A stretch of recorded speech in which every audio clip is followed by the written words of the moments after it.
राधा वल्लभ सरकार की जय। सद्गुरुदेव भगवान की जय। ना गुरुरधिकं तत्त्वं ना गुरुरधिकं तपः ना गुरुरधिकं ज्ञानं तस्मै श्री गुरुवे नमः। प्यारे प्रभु प्रेमियों, नित्य प्रति भगवान के पावन सत्संग में आप सभी आजकल वेदांत उपनिषद की चर्चा श्रवण कर रहे हैं। प्यारे भक्तों, आज का जो विषय है, जीवन में श्रेष्ठ शिष्टाचार। जीवन में श्रेष्ठ शिष्टाचार यानी जीवन में व्यवहारिकता का शिष्टाचार। इसके लिए विशेष आपको कुछ जो नॉर्मल बातें हैं आज उनकी ही मैं चर्चा करूंगा, क्योंकि हम छोटी सी छोटी बातों को भूल जाते हैं, इसीलिए बड़ी बातों में सफल नहीं हो पाते। प्यारे भक्तों, व्यास जी का कथन है, वो व्यास जी जिन्होंने 18 पुराण लिखे हैं। भक्तों, ये 18 पुराण ग्रंथ व्यास जी ने लिखे हैं। तो व्यास जी स्वयं कह रहे हैं और प्राणी मात्र हम सभी को समझा रहे हैं। और वो कहते हैं कि हे मनुष्यों, किसी भी प्राणी की हिंसा मत करो। देखिए, ये हमारे पुराणों को लिखने वाले महापुरुष और भगवान के ही अवतार हैं। प्यारे भक्तों, व्यास जी वो स्वयं कह रहे हैं, हमारा शास्त्र, हमारा सनातन का शास्त्र कह रहा है कि प्राणी मात्र की हिंसा जीव को नहीं करनी चाहिए। इसका मतलब सीधा सा है। कई लोग कहते हैं मैंने मारा नहीं लेकिन खाया, तो वो भी तो भैया पाप है ना। उसमें 100% नहीं तो 50% के तो आप दोषी कहलाओगे। इसलिए हिंसा मत करो। और भक्तों, मैं कई बार चर्चा करता हूँ, हिंसा शब्द का मतलब आप जानो। हिंसा का मतलब ये नहीं कि हम किसी जीव की हत्या करें। हिंसा का मतलब ये भी होता है कि आप किसी के पास खाने को नहीं है और आप उसको तरह तरह के खाना दिखा कर खिलाएं। किसी के पास वस्त्र पहनने को नहीं है और वह अच्छे अच्छे वस्त्र उसे दिखा कर पहने, है ना, और उसकी आत्मा मन दुखी हो, तो प्यारे भक्तों, ये भी एक हिंसा है ना। हिंसा का मतलब हमें समझना है। और हो सके तो जीवन में अनायास बिना मतलब के झूठ मत बोलो, क्योंकि झूठ बोलने से, देखिए, सत्य बोलना धर्म है ना। आपने कभी सोचा हम छोटे बच्चों को भगवान का रूप क्यों मानते हैं? क्योंकि वो झूठ नहीं बोलते। जो देखते हैं ना वही कहते हैं, वही बोलते हैं और वही करते हैं। इसलिए हम उन्हें भगवान का रूप मानते हैं, क्योंकि छोटा बच्चा झूठ नहीं बोलता, उसके अंदर कोई पाप नहीं, कोई ईर्ष्या नहीं, कोई द्वेष नहीं। आपने थप्पड़ दिया, रोने लग गया, टॉफ़ी दी, हंसने लग गया, वो उसने आपके प्रति बैर नहीं रखा। और इसीलिए छोटा बच्चा भगवान का रूप क्यों है? क्योंकि वो झूठ नहीं बोलता। और झूठ नहीं बोलना भक्तों, ये धर्म है। सत्यम परम धीमहि, सत्य बोलना ही ईश्वर का साक्षात्कार है, यह ईश्वर के पथ पर चलने के बराबर है। इसलिए हो सके तो बिना मतलब के अनायास झूठ नहीं बोलनी चाहिए, है ना। ये भी एक जीवन जीने की एक कला है। तो हिंसा और झूठ, प्यारे भक्तों, अहित करने वाला तथा अप्रिय वचन किसी के लिए नहीं बोलना चाहिए। देखो, आप भगवान का भजन करते हैं और आप अपना भला चाहते हैं, तो ये बात मेरी नोट कर लेना, दुश्मन के लिए भी भगवान से आशीर्वाद ही मांगो। आप करके देखना, अपना भला होगा, उसमें निश्चित भला होगा। और भजन में हम बैठेंगे, दूसरे के प्रति ईर्ष्या रखेंगे, तो हमारा भला नहीं होगा। ये पक्की बात है। इसलिए कोई कैसा भी व्यक्ति है, उसके लिए अहित मत सोचो।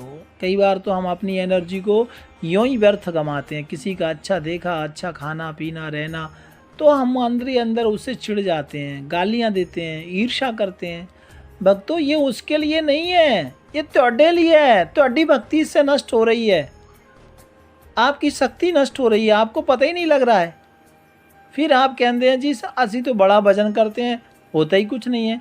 तो पहले इस चीज़ को अपने अंदर जो तुमने एक ये भूत पाल रखा है ना, ईर्ष्या का, चिढ़ने का, इसको निकालो। क्योंकि ये जब तक नहीं निकलेगा ना, तब तक हमारा भला नहीं हो सकता। ये मैं आपको अनुभव करके बोल रहा हूँ।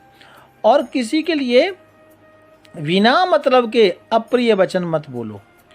ये छोटी छोटी बातें, लेकिन मुझे लगा कि यहाँ हम लोग गलतियाँ कर रहे हैं, सुनते सब हैं, तो इसके मतलब के साथ मैं आपको बता रहा हूँ कि सत्य क्या है, झूठ क्या है। अप्रिय वचन यानी दूसरों को यदि आप अप्रिय वचन बोलते हैं तो समझो कि आपका काम बिगड़ने वाला है, ये इसमें कोई संदेह नहीं है। और प्यारे भक्तों, कभी भी किसी की चोरी मत करो। और चोरी के भी अनेक उपाय हैं। कई बार ना हम लोग किसी दूसरे की छोटी मोटी वस्तु, जैसे कोई मिट्टी है, कोई साग, फल, फूल है ना, कोई लकड़ी, कोई नॉर्मल चीज़ हम लोग उठा लेते हैं और हमको लगता है कि अरे ये तो मिट्टी है, अरे ये तो फूल है, कोई गले है नहीं, भगवान के लिए है। तो लेकिन आपने बिना मालिक के पूछे यदि वो पुष्प तोड़ लिया तो भैया उसका भी आपको पाप लगेगा। इसलिए आप चाहे भगवान के लिए पूजा के लिए लें या किसी अपने कार्य के लिए, चाहे मिट्टी भी क्यों ना लें, है ना, साग पत्ती भाजी फूल फल कुछ भी लें, और चाहे भगवान की पूजा के लिए भी लें, लेकिन चुरा के नहीं लेना चाहिए। देखो इसका प्रमाण मिलता है रामायण में।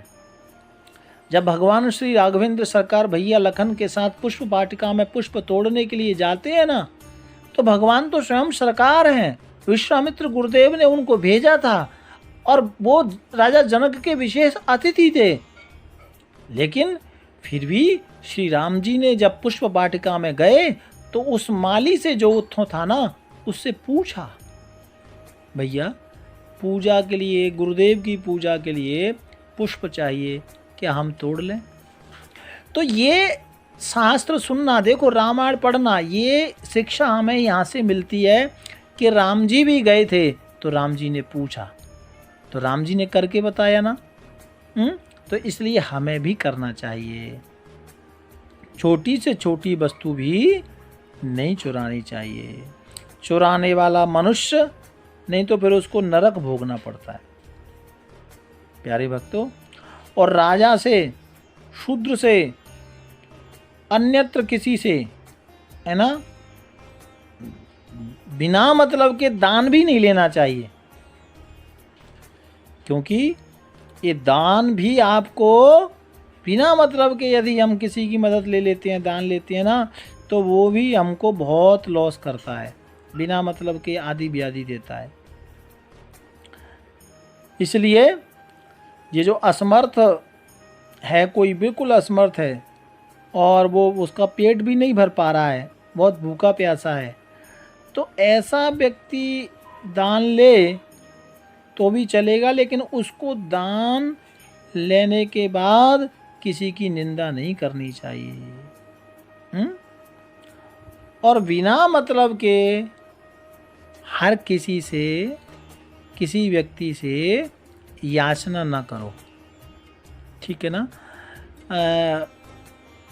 कई बार हम लोग ना बिना मतलब के लोगों से मांगना शुरू करते हैं, ठीक है, चाहे वो धर्म के नाम पे हो, बीमारी के नाम पे हो, या किसी भी कार्य के लिए हो, तो बिना मतलब के याचना नहीं करनी चाहिए। और एक बार कर दो तो दो बार बिल्कुल नहीं करनी चाहिए। मुझे कई बार एक बच्चे ने कहा था, स्वामी जी आपके तो बड़े शिष्य हैं, तो और आश्रम में तो आपने कुछ बनाया नहीं, एक ही कमरा, तो आप तो चाहो तो इसको बहुत बड़ा बना देंगे, तो अपने शिष्यों को बोलो।